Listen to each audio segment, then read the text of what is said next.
Welcome to Algebra Line. Now let's tackle how we should multiply polynomials together. That means we have more than one term, and so we have something that looks like this. We have a binomial multiplied times a binomial, or here another binomial multiplied times a binomial. How do we go about doing that? Well, the trick is that we multiply each term of the first polynomial with each term of the second polynomial. So essentially, if there are two terms here and two terms there, there's four multiplications we have to execute. Again, here, two terms here and two terms there. 2 times 2 means four multiplications. You can also do this in a vertical manner. So on the one on the right, we'll do it both ways so you can see how that works. So what you should do is draw arrows to help you out, especially initially. After a while, when you become comfortable, you probably don't want to do that anymore, but initially it might help to draw the arrows. We're going to multiply the 2x times the 3x, and we're going to multiply the 2x times the minus 5y. So that's what the arrows indicate.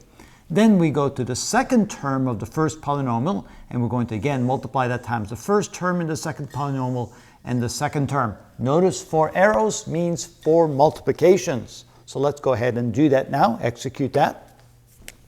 So this is equal to 2x times 3x gives us 6x squared.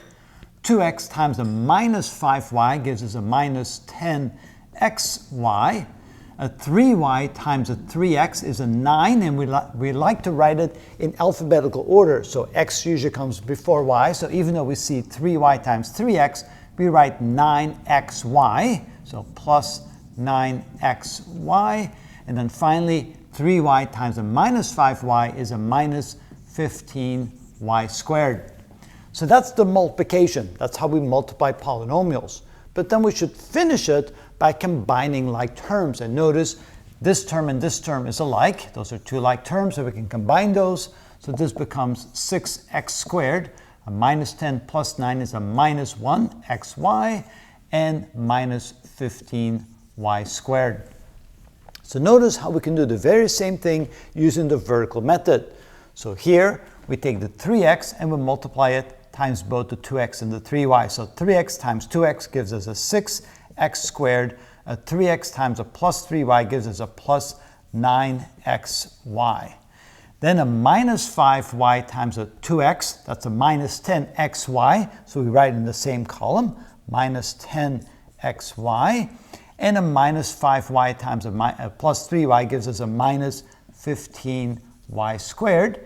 Now when we add all those terms up, we end up with 6x squared.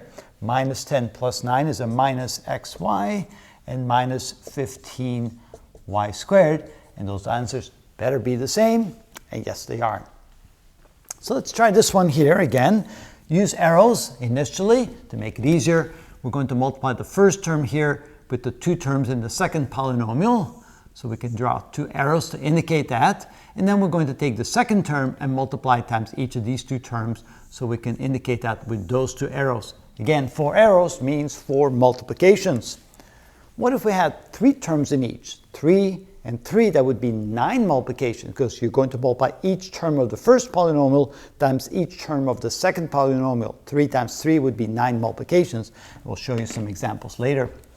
So here when we go ahead and execute, x cubed times a 4x squared gives us a 4x to the 5th. We add exponents. X cubed times a minus x gives us a minus x to the 4th. Again, we add exponents. A minus 3x squared times a 4x squared, that gives us a minus 12x to the 4th. And a minus 3x squared times a minus x gives us a plus 3x to the 3rd. We should put an equal sign there because that should be equal to what we have above. And then we can collect like terms. Notice these terms are alike. So this becomes 4x to the 5th, minus and a minus, that's a minus 13x to the 4th, and plus 3x cubed. And so that would be the final result of the product of those 2 binomials. And that is how it's done.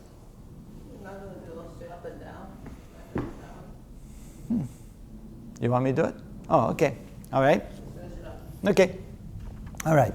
Now, it's probably a good idea to also show you how to do it in a vertical manner. So let's do that as well for this example. So we have x cubed minus 3x squared multiplied times 4x squared minus x.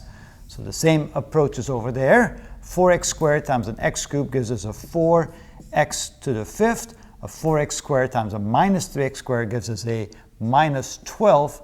Add exponents, that would be x to the fourth. A minus x times an x cubed is a minus x to the fourth, so we put that in the same column, minus x to the fourth. And a minus x times a minus 3x squared, that's a plus 3x cubed. Then we add up all like terms, so end up with a 4x to the fifth, a minus 13x to the fourth, and a plus 3x cubed. Again, let's see if we end up with the same answer. And it looks like the same answer, so it's probably correct. I think that's how it's done.